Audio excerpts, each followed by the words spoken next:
eu queria começar pelo tema de por que é importante para a gente que é marxista estudar a ciência, certo? Eu queria começar desse ponto. Porque muita gente considera que discutir esse tema, como mecânica quântica, relatividade, o bóson de Higgs, essas coisas, não tem importância para a nossa militância, para o nosso dia a dia. E eu queria começar por esse tema. Eu acho que aqui no Brasil, porque ontem era o dia do fim do mundo, né? Eu acho que aqui no Brasil o povo não levou muito a sério isso aí. Mas eu que estou lá na Rússia, esse negócio foi levado a sério lá. Teve cidades que com problemas de desabastecimento, porque o povo começou a estocar com comida, água e coisas assim em casa, com medo do tal do fim do mundo. Não sei o que eu fazer com o estoque de comida se o mundo acabar. De qualquer maneira, né? Tem alunos meus, por exemplo, tem um aluno meu, que é um cara inteligente e tudo isso, ele disse que alugou uma casa fora da cidade, para ir com a família, para fugir do fim do mundo. Então, mas se o mundo vai acabar lá também, né? Mas esse é um tema que, por exemplo, nos Estados Unidos, a NASA teve que fazer um comunicado oficial de que o mundo vai acabar. Né? Eles chegaram a produzir um filme que deveria ser mostrado hoje, né? Que é Porque o Mundo Não Acabou Ontem. Mas foi tanto, tinha tanto assim, pânico nos Estados Unidos com isso, que eles mostraram o filme 10 anos antes, 10 dias antes. Aí mesmo é que deu pânico, porque eu aposto, os caras mostram, é porque vai ter mesmo o fim do mundo. Né? Então, aqui, isso não foi levado muito a sério, mas quero dizer assim, ó, pelo menos na Rússia e nos Estados Unidos, esse tema estava sendo discutido pela população em geral. O mundo vai acabar, não vai acabar, certo? E ontem eu estava lendo a Folha de São Paulo, e eles tirando o saco dessas coisas, esse misticismo, esse ocultismo que está de volta na Rússia e nos Estados Unidos, né? Mas que se expressa no mundo inteiro. Mas na mesma edição da Folha tem uma matéria, foi no dia 12 agora, de dezembro, certo? Em que tem uma matéria no caderno de ciência que fala que 95% das estrelas do universo já foram produzidas e que só sobrou mais 5%. Quer dizer que o universo já está no finalzinho da sua capacidade de produzir estrelas. Quer dizer que o universo vai acabar, de qualquer maneira. É a mesma teoria do fim do mundo, só que revestida de uma visão como mais científica. E por isso eu acho que a gente, como marxista, a gente tem que falar qual que é o nosso ponto de vista sobre isso. Certo? Então esse é o primeiro objetivo dessa discussão. Nós temos alguma coisa a dizer sobre isso? Que nos meios de comunicação de massa, por televisão, por rádio, por jornal, se fala desse tema. Nós vamos colocar a nossa opinião sobre isso? Cabe a nós marxistas ter uma posição sobre isso? Ou não, a gente não tem nada a dizer sobre esse tema? Sobre isso tem algumas posições assim da esquerda em relação a isso que são muito problemáticas. Por exemplo, o MST e boa parte dessas correntes ligadas ao Chaves, castrismo, assim, eles dizem que esse tipo de coisas como acelerador de partícula, bóson de Higgs, mecânica quântica, isso não tem importância para a nossa vida. O dinheiro tem que ser investido em saúde, educação básica e coisas do gênero, né? E não ficar gastando dinheiro nessas teorias esotéricas que não tem nada a ver com o nosso dia a dia. Eu acho isso uma posição muito errada. Porque, por exemplo, a mecânica quântica, que é toda envolta em mistérios e tal, né, que conta pra gente, ela é responsável, por exemplo, por 60% do PIB dos Estados Unidos. Porque toda a eletrônica, toda a parte de informática, tudo isso é baseado na mecânica quântica. Então, é uma coisa que, se isso responde para a maior parte da produção industrial do planeta hoje, é uma coisa que a gente tem que, pelo menos em linhas gerais, a gente tem que ter uma ideia sobre isso. Outra coisa, quando eu discuti esse tema com os companheiros russos, eles me diziam assim, por que eles achavam tão importante discutir esse tema, né, lá. Porque disseram, se o marxismo conseguiu, no começo do século XX, se tornar uma teoria, uma concepção de mundo, certo? Tão difundida no mundo, isso tinha a ver que não dava uma resposta só ao nosso problema de militância no dia a dia, certo? Ou uma greve, ou uma manifestação aqui, ou uma luta concreta contra o governo, por exemplo. Mas que dava uma visão global do mundo. O que a Luana hoje me falou, que ela começou a ler e estudar um pouquinho para se preparar para hoje, para a discussão, e que ela sentiu que meio que abriu para ela a cabeça, no sentido de ter uma visão mais global das coisas. Então a formação, assim como filosófica, em geral, compreender o que o marxismo diz em geral sobre o mundo, eu acho que é uma coisa muito importante, certo? Então esses são os motivos que eu acho que valia a pena fazer essa discussão hoje. O Engels, na verdade, ele falava uma coisinha um pouquinho diferente. Ele falava que tem 3 campos de luta permanente para o Partido Revolucionário, que é a luta sindical, a luta política e a luta teórica, ele dizia. Que nós temos que combater a burguesia em todos os terrenos, certo? Então esse é um aspecto também da discussão aqui. Bom, começando pelo seguinte. Então, o que é o tal do bóson de Higgs, que acabou sendo o tema do artigo, certo? O meu objetivo não é colocar o centro da discussão na física, mas se quiserem, certo? O meu objetivo era mais pegar do ponto de vista da filosofia, certo? Qual é a relação entre a física, certo? E a nossa como concepção de mundo do materialismo dialético. Mas começando então pelo que é o tal do bóson de Higgs. Toda a mecânica quântica, que é a teoria que explica tudo que é muito pequeno, certo? Lá o interior do átomo, que, como eu falei, ela responde por 60% do PIB dos Estados Unidos e de alguns países até mais, toda a eletrônica, toda a informática, tudo baseado nisso, é uma teoria muito, como é que eu vou dizer, muito imperfeita em alguns aspectos. Porque a mecânica quântica, ela diz assim, todo mundo lembra ainda da escola, o átomo tem os elétrons rodando, o núcleo no centro. O núcleo é feito de prótons e nêutrons.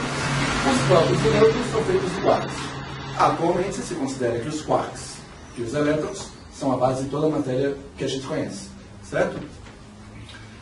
Então, agora o problema é o seguinte, na mecânica quântica tem 2 quarks que formam todos os átomos que a gente conhece, e um elétron. Toda a matéria que a gente conhece é feita disso. Só que além disso tem outras famílias de partículas. Tem outros quarks que não formam nada que a gente conhece. Tem outras partículas parecidas com o elétron, que também não tem muita importância no dia a dia, no nosso dia a dia, certo? E são 3 famílias totais assim, fechando um total de 12 partículas, certo? Além disso, tem uma série de partículas para força elétrica, eletromagnética, certo? Para as forças nucleares. E são dezenas de partículas daí. E ninguém consegue botar muita ordem nisso. Ninguém sabe por que são 3 famílias, por que são tantas partículas. Por exemplo, a força da gravidade, que para nós no dia a dia é mais importante, não é todo modelo. Então esse modelo é um modelo, como é que eu vou dizer, muito remendado. É um, como é que eu vou dizer, é um mosaico. Tem até uma piada que a gente estudava na física, que colocava as equações e as partículas para cada uma delas, e alguém colocava, daí o professor fazia um quadrado em volta de tudo isso. A gente dizia, olha, botar um quadrado em volta de tudo isso não faz a teoria ficar mais unificada, né? Porque é uma bagunça a teoria. Ninguém entende muito bem, não tem uma visão clara dela. Por exemplo, o modelo padrão da mecânica quântica, segundo a teoria, nenhuma partícula deveria ter massa. Certo? Então, tudo que é feito no mundo não deveria ter massa. Só que na prática a gente vê que a coisa não é assim. Então coloca na marra a massa dentro da teoria. Assim é, uma teoria muito imperfeita nesse sentido. O bóson de Higgs é uma teoria que foi pensada nos anos 50 e 60 com uma tentativa de começar a melhorar um pouco, botar jeito nessa teoria. A história é mais ou menos a seguinte. Em tese, nenhuma partícula deveria ter massa, como diz a teoria, certo? Só que tem uma determinada partícula, esse bóson de Higgs, que em tese gera um campo escalar, mas não tem muita importância saber o que isso significa. E que seria mais ou menos o seguinte, todo mundo aqui já viu a diferença como é correr na rua ou correr dentro d'água, na praia ou numa piscina, certo? Então é mais ou menos o seguinte, ele cria como se tivesse tudo preenchido por esse tal desse campo de Higgs, e aí algumas partículas têm mais dificuldade para andar, e isso é o que a gente sente como sendo mais pesado, como tendo massa, certo? Por que algumas partículas passam direto por isso, como as partículas em luz, por isso eu viajo na velocidade da luz, ou neutrinos? Outras são mais pesadas, outras ainda mais pesadas? Ninguém sabe também, certo? Então, para a gente entender que a gente está falando das fronteiras do conhecimento da física hoje. Então, o bóson de Higgs seria a última partícula desse quebra-cabeça do bóson de Higgs que tenta botar ordem no modelo, certo? Na verdade, cada vez que tenta botar ordem, organiza uma coisa, desorganiza outra. Por isso que se investe tanto, e foi uma notícia que chamou tanta atenção. A teoria científica mais importante que existe para a indústria, e ela é essa bagunça. E o bóson de Higgs é uma tentativa de botar ordem nisso daí. Daí que vem a importância da descoberta, se é que descobriram mesmo, do tal do bóson de Higgs. Mas o tema do artigo não era esse. O tema do artigo era discutir um outro problema. O bóson de Higgs está muito relacionado e todo... Vocês viram como que é chamado ele, né? A imprensa chama ele a partícula de Deus, certo? E por que chamam dessa maneira? Porque dizem o seguinte, antes as partículas não tinham massa e logo depois do Big Bang, com esse mecanismo de Higgs que eles chamam, as partículas, uma parte delas pelo menos, começou a ter massa. E aí deu origem ao mundo como a gente conhece. Ou seja, como está escrito lá no artigo original que está no site do PSTU, a partícula, de certa maneira, faz com que o mundo funcione, certo? Da ordem, certo? Organiza o mundo inteiro. Só que a maior parte dos físicos, para não falar da imprensa, que daí é 100%, certo? Interpreta isso como um reforço a mais à teoria de que o universo teve uma origem. Que antes, é até difícil assim falar, mas que existiu uma origem no universo, certo? O universo teve um começo e vai ter o fim. Como falei, que a Folha de São Paulo estava publicando que 95% das estrelas do universo já foram produzidas, certo? Isso é universalmente aceito, pelo menos do lado de cá do mundo, certo? Europa e o continente americano. Depois eu conto que na Rússia isso é bastante diferente, a interpretação que tem é outra. Então qualquer texto científico, qualquer artigo que a gente lê hoje, quando fala do Big Bang ou quando fala de astronomia ou alguma coisa, fala desde a origem do universo. Então se coloca como um fato dado de que o Big Bang seria a origem do universo. E isso é o que eu acho que está errado nessa interpretação. E o que eu queria tentar mostrar com o artigo é que o materialismo dialético diz outra coisa em relação a isso. Aqui a gente tem que ser muito cuidadoso, porque a gente não pode também querer se meter da besta e achar que tem um monte de físicos que estudaram a vida inteira, estão trabalhando com isso, e chegaram a uma determinada conclusão científica de que existiu uma origem do universo, e a gente puxa lá alguns textos do Hegel ou do Marx e diz, não, porque o Marx falou que não. Não pode ser assim que a gente vai atuar em relação a isso. Assim, para nós não é uma Bíblia. Ele é, como dizer, um guia nosso para ajudar a pensar, nada mais que isso. Só que quando a gente se aprofunda na física e na filosofia, a gente vê que, na verdade, o que escreveram Engels, escreveram Marx, escreveu Hegel, o que escreveram os filósofos dialéticos, na verdade está muito mais de acordo com os desenvolvimentos mais recentes da física do que o que diz boa parte dos físicos hoje. Então o problema que eu quero me concentrar hoje não é o problema de se a teoria física está certa ou está errada, o papel do bóson de Higgs ou coisa do gênero, mas qual é a interpretação geral que se faz de tudo isso, certo? Então a maior parte dos físicos, como eu falava, interpreta o Big Bang como a origem do universo. Então a história deles é a seguinte: de uma maneira que ninguém sabe muito bem como, começou há mais ou menos 13, 14 bilhões de anos atrás, uma expansão acelerada do universo a partir de um ponto muito pequeno. Esse período é chamado de inflação. Quem empurrou para acelerar isso foi o tal do bóson de Higgs. Então é a partir desse campo escalar de Higgs, o campo de Higgs, certo? Que começou a acelerar o universo de uma maneira muito violenta, muito rápida. E que depois disso o universo viria, como que eu vou dizer, perdendo velocidade. Não, eu não quero de maneira nenhuma negar a teoria do Big Bang. Ao contrário, acho que a teoria do Big Bang é uma grande conquista da humanidade. A interpretação dela é que eu acho que é, certo, discutível. Por exemplo, a teoria do Big Bang, ela prevê exatamente, só da teoria, qual é a proporção que vai ter entre hidrogênio, hélio, trítio, lítio, todos os elementos que existem no universo, qual vai ser quanto por cento de cada um. E quando aponta o telescópio e começa a contar, dá exatamente o que previa a teoria do Big Bang. Isso é uma confirmação e tanto da teoria. Mas não só isso. Se teve uma explosão tão violenta, há 12 bilhões de anos atrás, alguma coisa disso a gente ainda teria que estar sentindo, certo? E isso foi detectado nos anos 60, é a chamada radiação de fundo, certo? É um resto de radiação que sobrou ainda dessa explosão e que bate exatamente com os dados, certo? Então a teoria, dessa maneira, é uma teoria de grande sucesso, a teoria do Big Bang. Qual que é o problema? A teoria não fala nada de que o Big Bang fosse a origem do universo. Isso é a interpretação da teoria.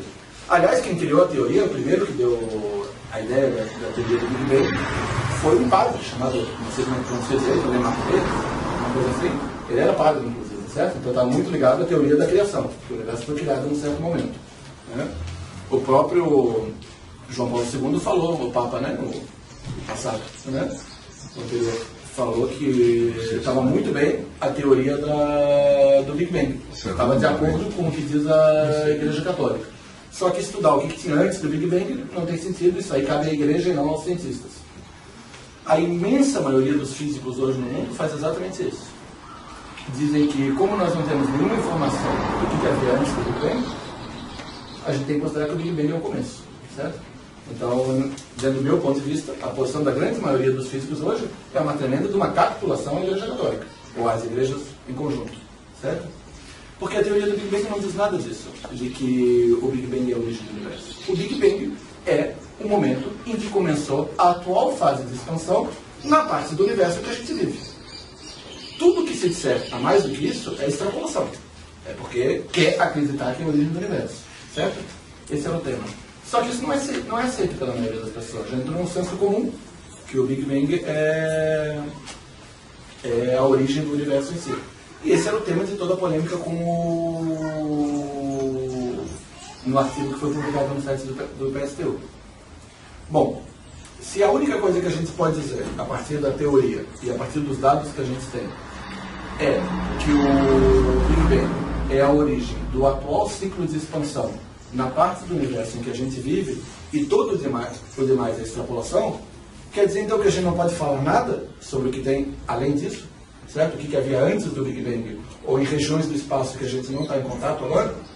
Não, não é assim. A gente tem condições de, como mínimo, discutir o tema sobre isso.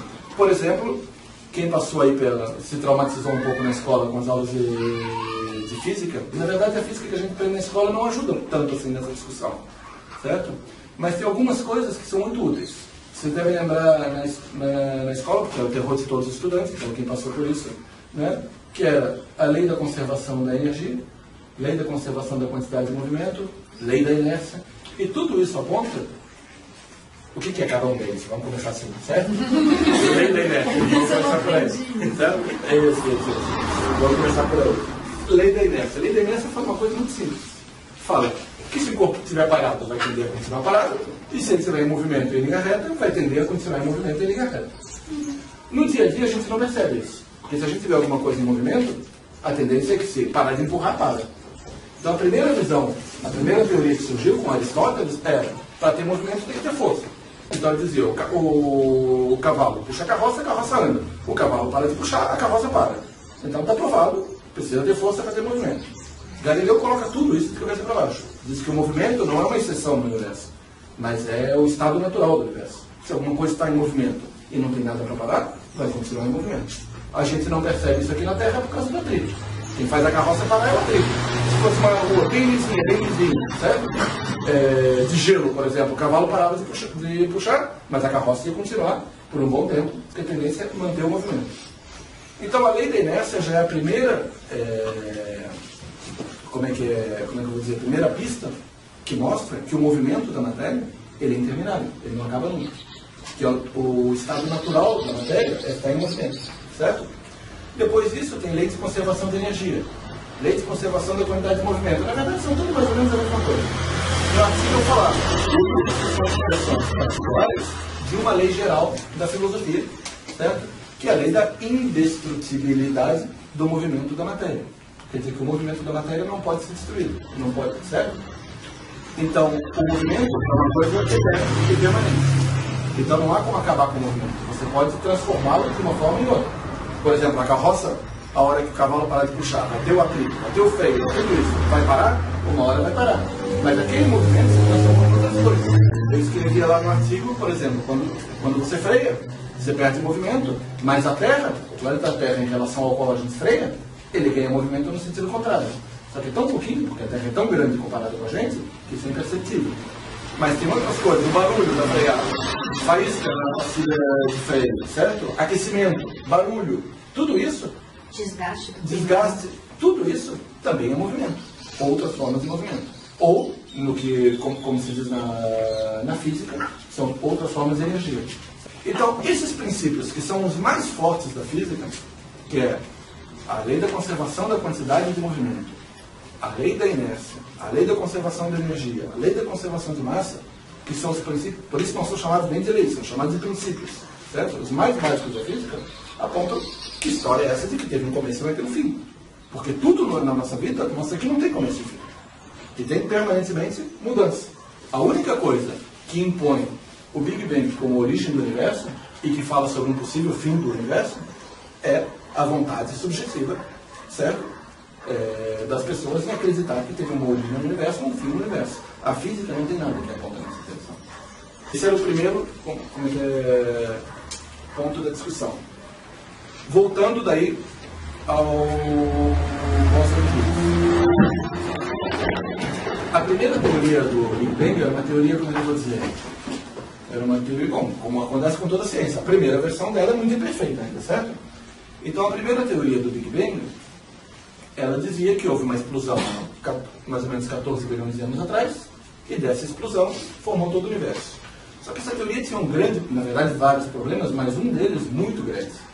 O problema é que quando a gente aponta o telescópio para um lado do céu e aponta o telescópio para o outro lado do céu, é muito parecido um lado com o outro. Por que o universo em grande escala, ele parece ser uniforme? E mais importante que isso, essa radiação de fundo que eu falei, que se recebe aqui no Terra, certo? Para qualquer lado que você aponte, ela vai dar mais ou menos a temperatura de 3 graus. Não 3 graus Celsius, 3 graus Kelvin. Quer dizer, 270 graus abaixo de zero. Essa é a temperatura do espaço.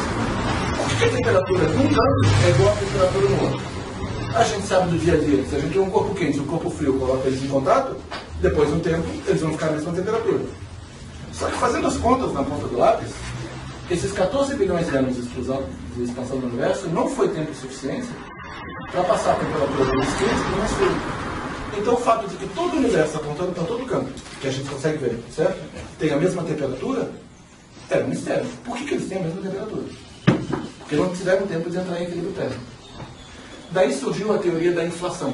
Eu não quero entrar muito nos detalhes da teoria. Se depois quiserem perguntar sobre isso, a gente entra um pouco mais nos detalhes. A inflação é uma correção na teoria do Big Bang. Ela fala que no começo, logo no comecinho da explosão, o processo de expansão do universo foi muito mais acelerado do que se calculava até então. E foi tão acelerado, que no começo era algo bem pequenininho e por isso estava em equilíbrio térmico e numa fração de segundo se tornou do tamanho do universo. E por isso se manteve o equilíbrio térmico. Não tem muita importância os detalhes aqui. O importante é que essa teoria da inflação, ela explicou os problemas que tinha a versão anterior da teoria. Tornou uma teoria, como eu vou dizer, que responde melhor à realidade. E nessa teoria da inflação, quem impulsiona essa inflação muito acelerada no começo é o tal do bóson de Higgs. O bóson de Higgs ele joga papéis diferentes na física. Um é conferir massa às partículas, se é que está certo a teoria. Sim? E ao mesmo tempo dúvidas sobre isso, do modelo padrão. Outro papel do bóson de Higgs é garantir a aceleração do universo no seu início, nesse período de inflação logo no início. Na verdade, do século passado para esse, se fez uma grande descoberta, talvez a maior descoberta científica dos últimos anos ou décadas, que ao contrário do que se imaginava, que o universo estaria perdendo velocidade à maneira que se expande, se descobriu que ele está acelerando. E hoje é dado como fato a aceleração da expansão do universo. Quem explicaria isso também seria o bóson de Higgs e muitas outras teorias. Vocês já ouviram falar em matéria escura, energia escura, esses nomes estão o tempo todo na imprensa, né? Mas fala como uma coisa misteriosa, né? Que comporia mais de 90% da massa do universo, né? Da matéria do universo.